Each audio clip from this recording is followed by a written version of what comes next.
Okay. Yeah, okay, what do you got? Power fans in here. Power fans forever is such a mensch. They're always supportive and always present. I love it. Okay.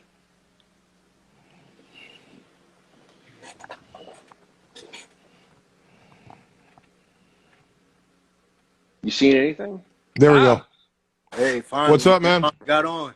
What's your name, bro? Where are you from? Who are you? Hey, Vettrax. My name is Where? Amar from Philadelphia. Philadelphia in the building. Yeah, Philly in the building, man. What's So, your question, bro? first off, I was the one that said, how does it feel to be on one of the biggest shows? Because in the urban community, like that was one of the greatest shows that actually happened out here, man. Like Yeah. it was so relative to really what was going on in the underworld part of it. So when we saw you taking on that character, we like, God damn, man, this shit is like damn near reality. You know what I'm saying? Yeah, And for sure. lot of people didn't understand that was a real reality. You know what I'm saying?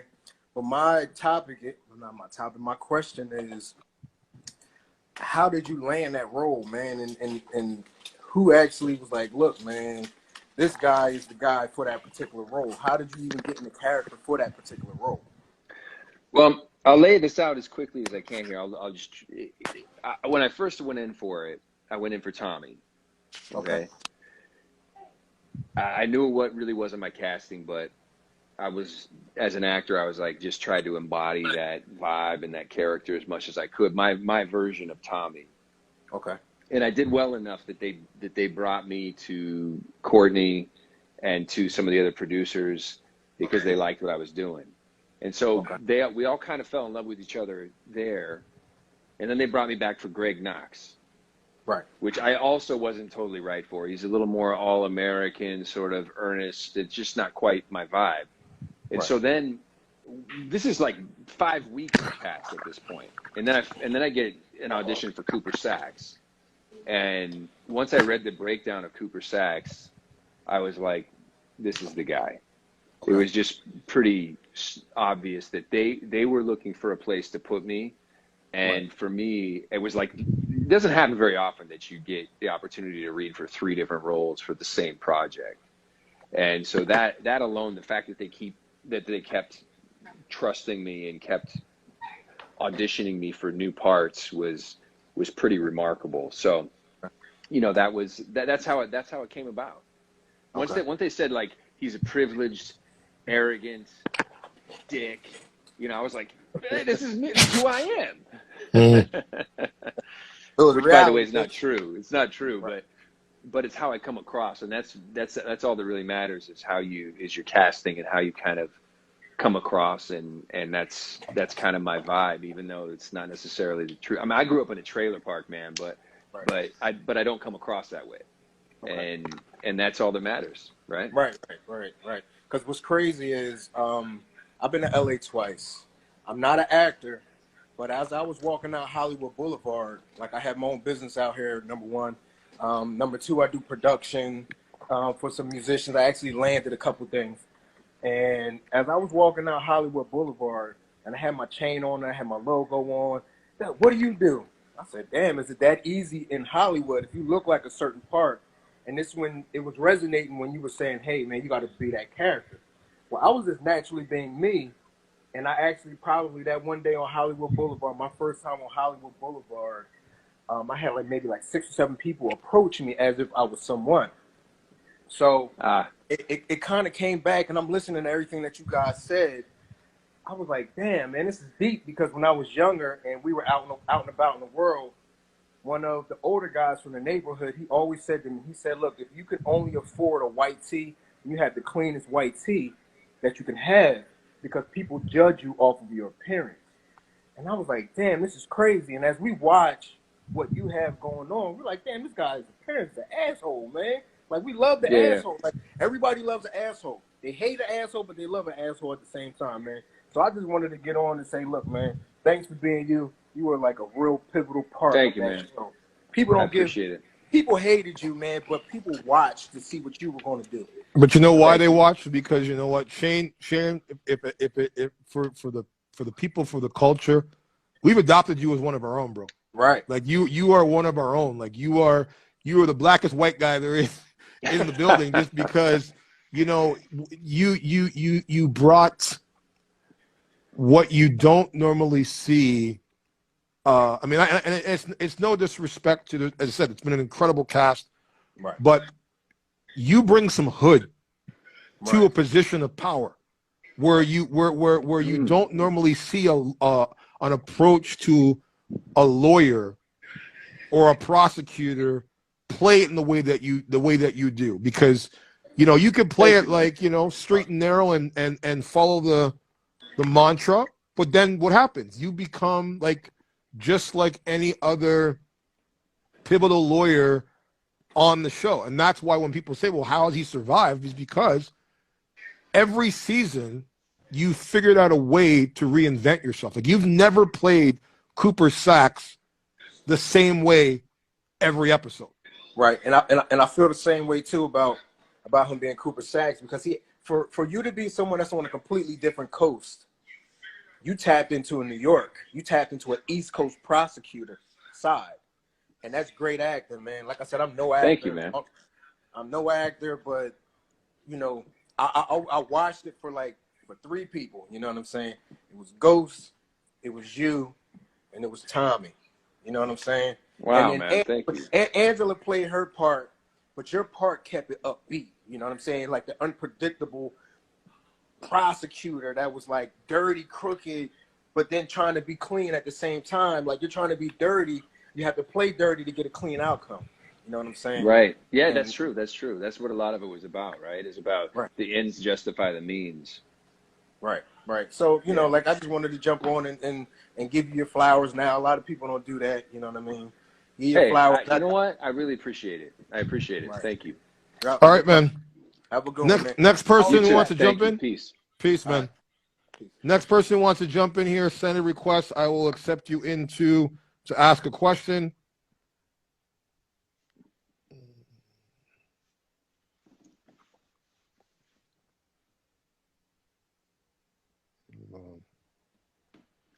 My favorite comment was probably that first one I saw when they were like, "Man, you're old." Motherfucker, who said that shit? Okay. That's funny. Guys, if you want to send a request,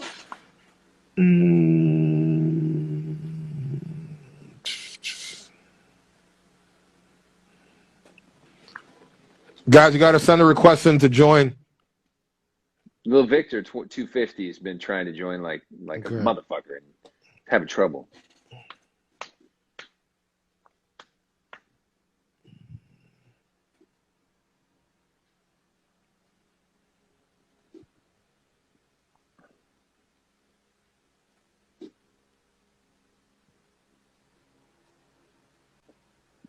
They won't let him. Do I regret being mean to Angie? I mean, I don't really regret it because that's not true. I actually do regret it because I feel like her death is kind of on me to a degree. I kind of left her out there in the wind. But it's kind of her fault. She turned me down. I offered to have. Okay, I figured out. Hold on. I actually figured out I can. She turned me down. Little Victor, I'm going to send you a request right now. Hold on. I figured out how to do this now. Okay. Oh, sweet. I can actually send them the request. See if he gets it.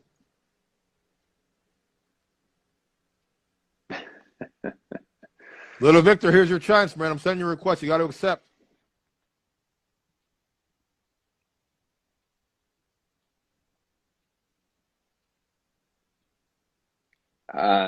If it doesn't work, try sending one to somebody else here.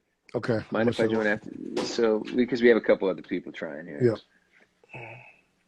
Yeah, you're right. She turned down Saxe's incredible offer, which is a mistake on her part because I was pent up. Like it had been a few weeks since I had had any. And so for her, it would have been just like, I would have made her night. And it was also a way for her to grieve the loss of Greg Knox. What's up, guys? What's up, man? What's up? What's your name, bro? Where are you from? My name's Jay. I'm actually from the UK over here, so. London, Oh, how you right guys doing with that lockdown, bro? It's terrible, man. It's terrible. I got a question, Shane. How would you say Cooper Saxe's personality reflects you as a person as a whole? Because as I see him, he's the anti kind of hero in the show. He starts Right. off good, but then he's slowly progressing into this darker person. He's got motives to get his ways. And how would you say Cooper reflects you as a person? Well, I think that it's pretty complicated, really, because it's been so many. I mean, it's been 8 seasons at this point, and so you're right. Initially, Cooper was always committed to following the rules, right? Like he had a certain standard that he lived by, that he followed. He didn't break the law. He was gonna use the law to get what he was after and to climb the ladder.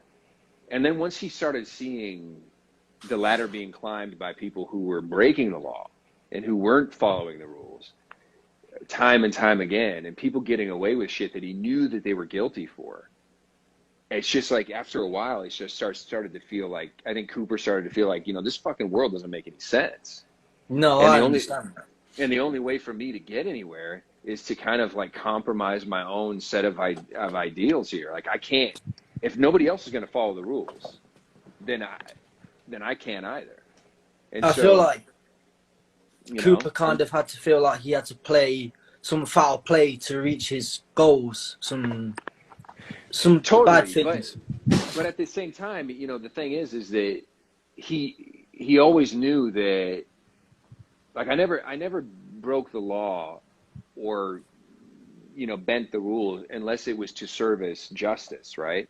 So like even when I was planting evidence to try and incriminate Ghost, it's because I knew it was he for was all the guilty. right reasons. Yeah, I knew he was guilty. Now, granted, what I was doing was breaking the law, but it was like, yeah, but this guy keeps sneaking, he keeps kind of slipping away through my fingers because of like bullshit. And so I try to like set a trap, No, I'm not saying that the ends justify the means, but Cooper Saxe feels that way. He's like, you know what? Of course. And then I also feel like there's a weird power that comes with once you break the rules and you see that it's easy and you can kind of get away with it and you maybe get a little traction, that the second time is a little easier and the third time is a little easier. And then after a while, you're like, yeah, you know what? Who cares? No, I mean, I completely understand where you're coming from, but it's just, I don't know. I mean, towards the end, personally as well, when you're all gearing up to go kill Ghost, you've got Tariq, you've got you've got Angela's sister, you've got Rashad going in. Personally, for me, I couldn't see you killing him at the end if it was going to pan out that way. I just couldn't see it because I felt like Cooper was just, he had like a moral compass thing going on where he was like swaying back and forth, but I just couldn't see him doing it. But then I couldn't see it being Tariq or Tommy either. I thought it would more be Rashad for political purposes. He had the most motive at the end. And it didn't make sense for me for you to do it. And I love the show. I just wanted to say hey, but I do have to rush off. But I just wanted to let you know, props, man, because honestly, as a character, there was no one better for it, honestly. Thank you for coming in. And London's my second home. That's where I trained, No, so, nice one, bro. Thank you, man. Thank you very much, guys. Peace See you out. later. All right, be well. Next person here. Hold on.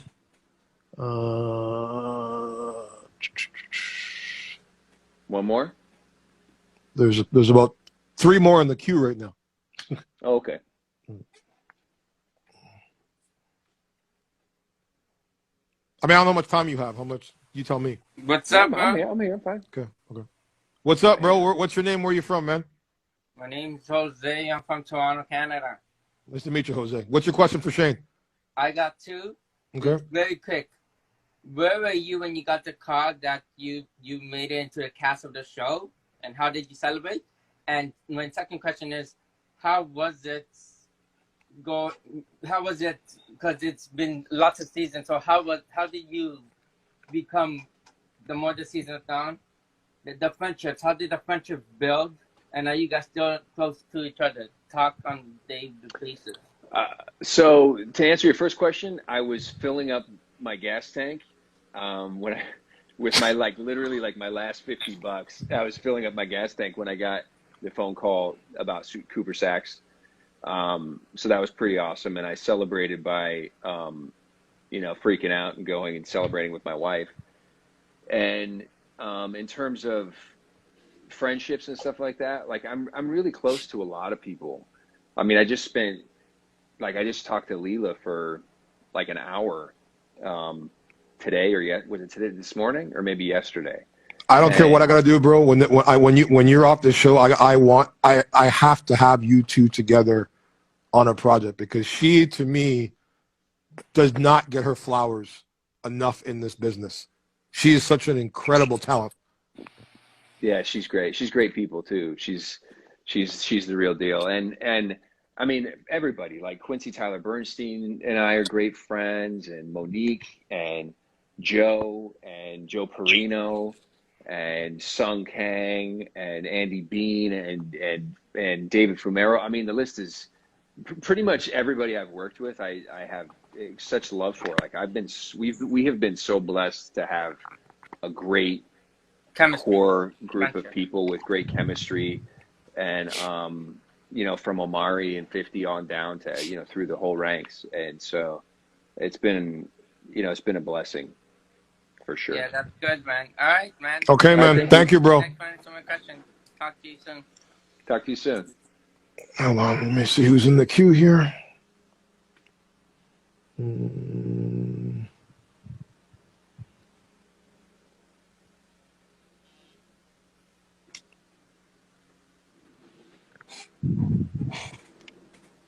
Hey, what up? What's up, man? What's your name, bro? Where are you from? I'm Jay. I'm from Iran. Iran. We got people from all over the world coming on. Yeah. What's your question for Shane, bro? I don't have a question. I just wanted to hop in and say hi. I'm a huge fan, bro. Oh, awesome. What's your name? My name is Javid. It's a little hard, so I just say Jay. Javid, yeah. Javid. Yeah. Well, very, very nice to meet you. Thank you. I'm glad. Thank you for watching. Thank you. Yeah, all right, I'm a huge fan. Thank you. Thank you, bro. All right. Peace to you, man. Peace. See ya. Okay.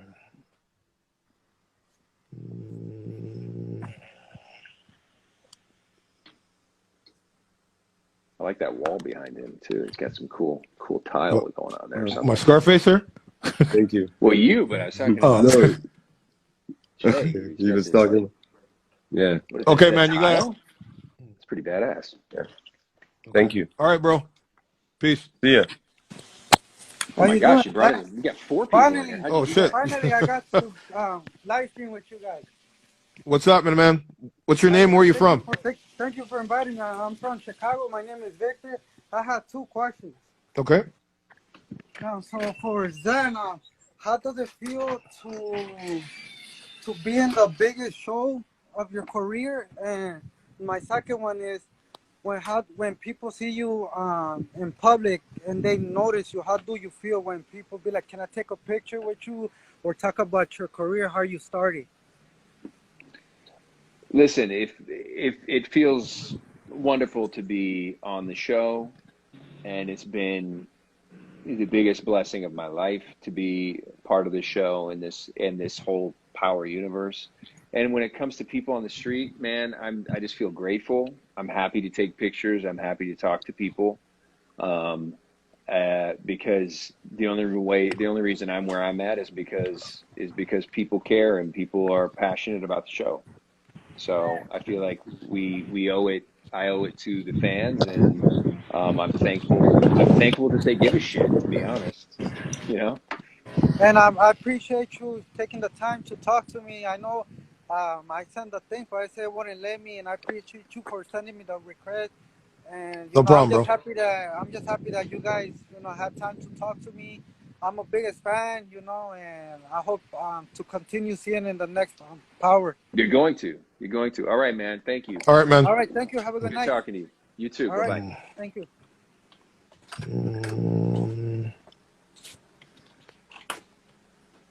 Let's see here. Casey. Casey underscore 16. I'm dropping you in here. You got to pick up.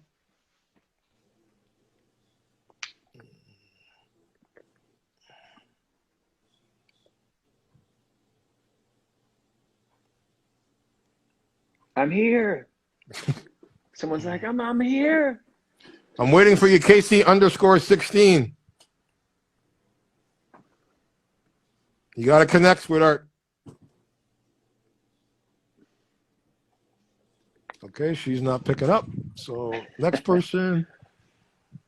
If for some reason, listen, anybody that's listening, that happens to be watching, if you can't get your question answered, send me a DM, and I will. I'll check my DMs tomorrow, and I'll answer you. All right. What are you drinking tonight, Shane? I am drinking Maker's Mark because it's what was sitting over there. I just have one question. How do I log off? Or Yeah, you got to hang up, bro. You just got to disconnect. how do I disconnect? That's probably why she can't get in. Victor, yeah, I love it. Just close out, Victor. Close out of the app. Oh, just click the little. Yeah, just close out of the app. All right, thank you guys. X. Have a good night. All right, man. Thank you. Have a good one. And he's still here. Is he? He's still I there. don't see him. I don't see him. No, he's got the phone upside down. Bro, you guys, there you go. Okay. I love it. Send love it. requests. Someone's like, hit the X on the top. Leave, man. Get out.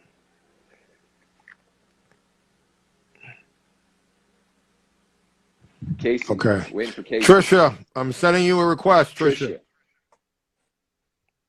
From Ghana. Roxy from Ghana. Thank you.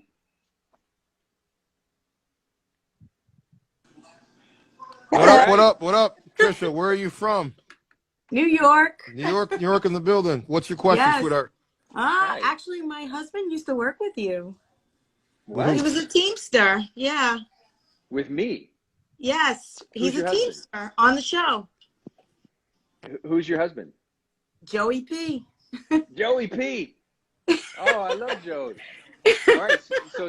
So Todd, hi, how are you? Nice to meet I'm you. okay. How are you? How I'm are good. you? I'm good. He misses you guys. Is he there? He's in bed. You know, Teamsters got to whatever. be in at 3 o'clock in the morning. Yeah, no kidding, no kidding. Especially on a Monday, right? Yeah. Yeah. He's working on a different show right now on Gossip Girl. After COVID, they didn't call him back. But yeah, That's too I bad. just wanted to say hi. Well, hi. Hi. Thank you for calling and say hi to Joey for me. I will. Absolutely. Thank you, hon. All right. Well, Take thank care. you. Have a good one. You too. Bye-bye. Invites here.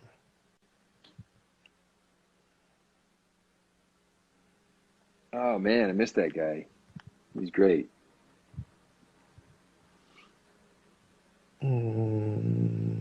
Always good energy, man. We have some great Teamsters on our show.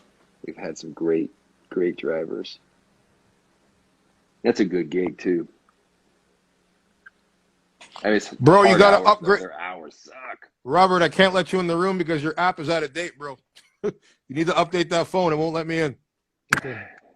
Maybe have to get a new phone, too. Yeah, he has to get a new. I've been telling them for a long time. Hold on. Casey, I'm going to To get try a you new phone. again. Casey, I'm going to try you again.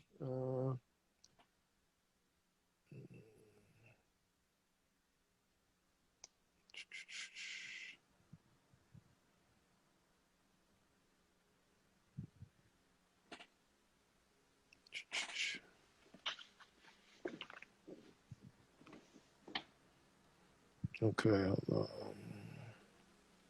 So you have is this, who's actor B. Creighton? He's the one that's... Yeah, he's on the show. He's my buddy. Rob, He's on Rob Creighton. yeah, Rob. He's on the show Young Rock with The Rock. Yeah. He plays Warren Sapp on the show. Oh, damn. And he's having trouble getting on, huh? Yeah, because his phone's outdated, so it doesn't. When you have like an older phone, the He's got iPhone, like an Instagram, iPhone 3. probably. Finally. What's up, sweetheart? Hi. What's your name? Where are you from? Hi, I'm Casey. I'm from Boston. Hi, Boston in the Casey. building. Mark Wahlberg country. Yes, yes. What's your question? I have a couple. What was your favorite scene to film? Well, my favorite scene to film was probably the scene where they almost killed me Yeah. back in season 6, where they had the bag over my head. It was just a lot of fun to shoot that scene. I've,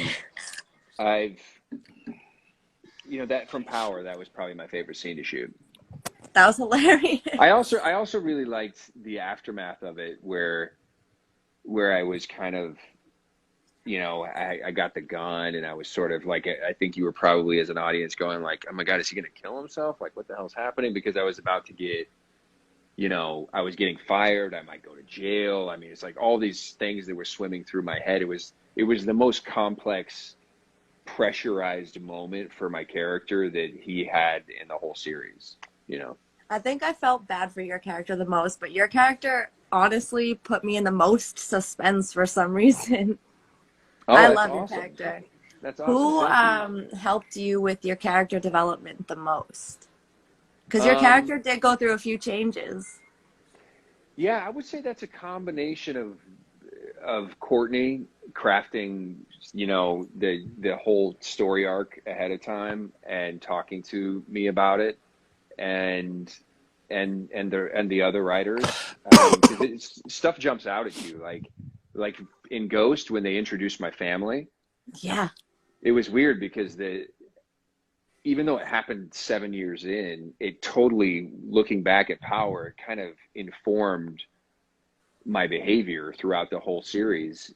Yeah. Even though I didn't really know that they existed like that, it just kind of justified like, oh, that's why he's like this. That's why he's bent and twisted and driven and feels, what he feels inside, because he's got these assholes that are putting this pressure on him. Because it's interesting too, because I'm basically a public servant, right? Yeah. I could make so much more money going and being like Davis McLean. But instead I choose to, and I have money. Clearly my family has money. So the fact that I choose to be a public servant like this is like, I'm trying to prove something, I'm trying to prove something. And I just fail. I fail miserably. Nancy fails. Nancy fails miserably. All right, sweetheart. Thank you. Thank you. Good to talk to you. Bye. Shannon, I don't know if you have to go. I don't want to keep you much longer, bro, because I know it's been keeping you here for a while. If you want to take another question, we can. Let's do one more. Let's Okay. do one more and then call it a night. Okay.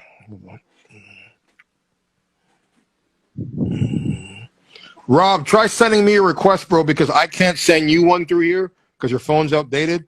So try sending me one, and I'll try to link you into the room. This phone shaming. Saxe needs to kick Tariq's ass. For you, like what I mean, as someone that you said called you the old man earlier, what is it like been for you, the transition of like working with the original Power series with actors of, your demographic to now Power Book with a cast of a whole bunch of younger actors? Yeah, it's interesting because it's like there's a real dichotomy now where we've got Mary and Method and me and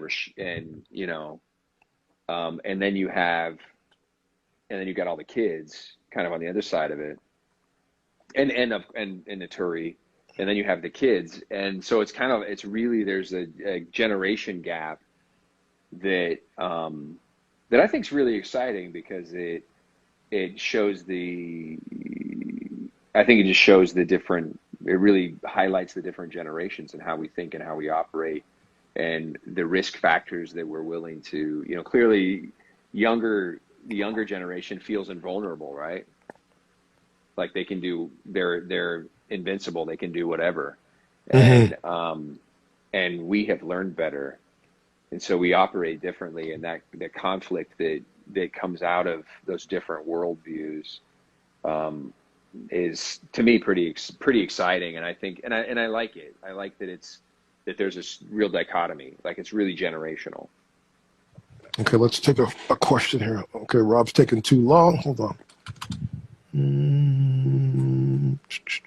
Like to join.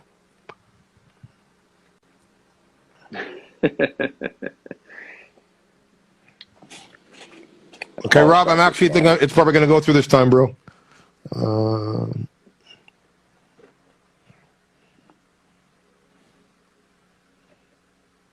Hey, Rob, you got to pick up, bro.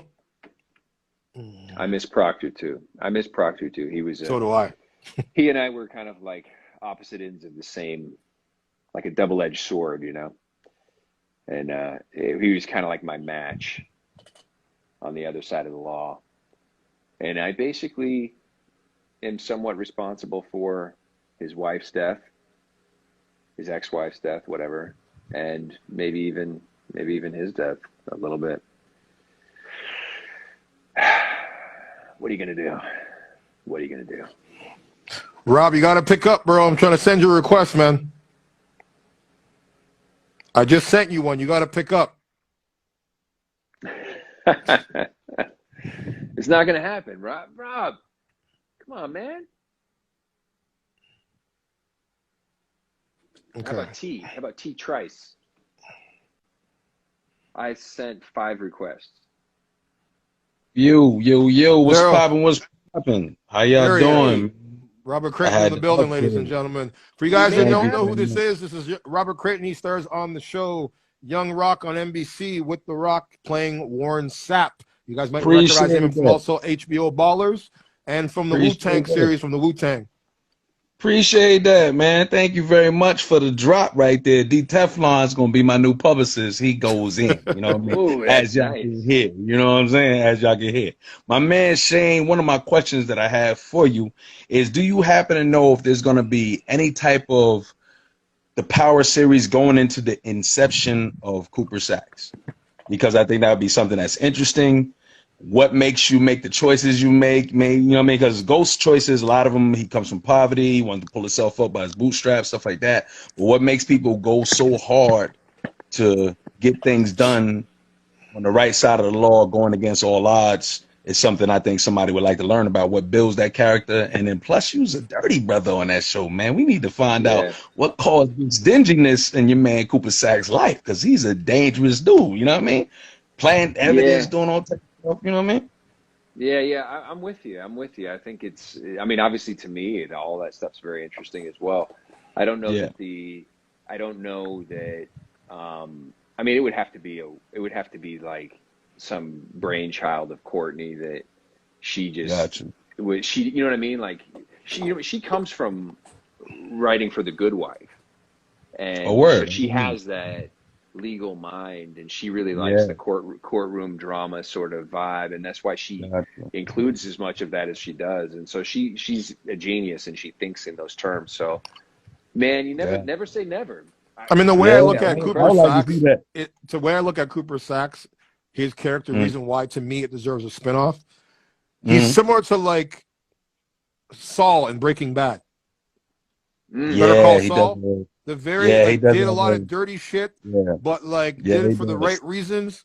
And, and I think to me, like the evolution of Cooper Saxe was the moment that he was crossed between a situation of killing ghosts with that gun, because it was almost to the point where, like, when you push someone to the point of survival, it's a different survival. There's street survival, but then there's personal survival.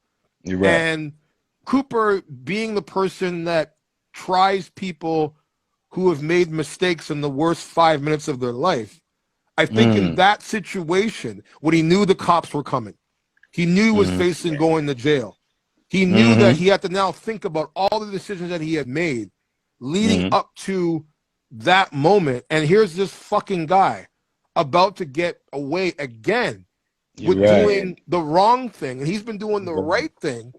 And I think this is where it's great writing for Courtney, but it's obviously great material for an actor, is that we've all been in that situation in life where we have to make a decision on something that what's right, what's wrong, what's good, what's bad. And then you're sort of forced to say, okay, like the lesser between two evils. Like, for example, you're a family man, Shane, you have kids. If somebody was threatening your kids, You would do whatever the fuck it took to protect your kids. You wouldn't be thinking about the consequences. And these are where you look at the street game compared to the courtroom. Lawyers do whatever the fuck they got to do to win. Yeah. That's their job.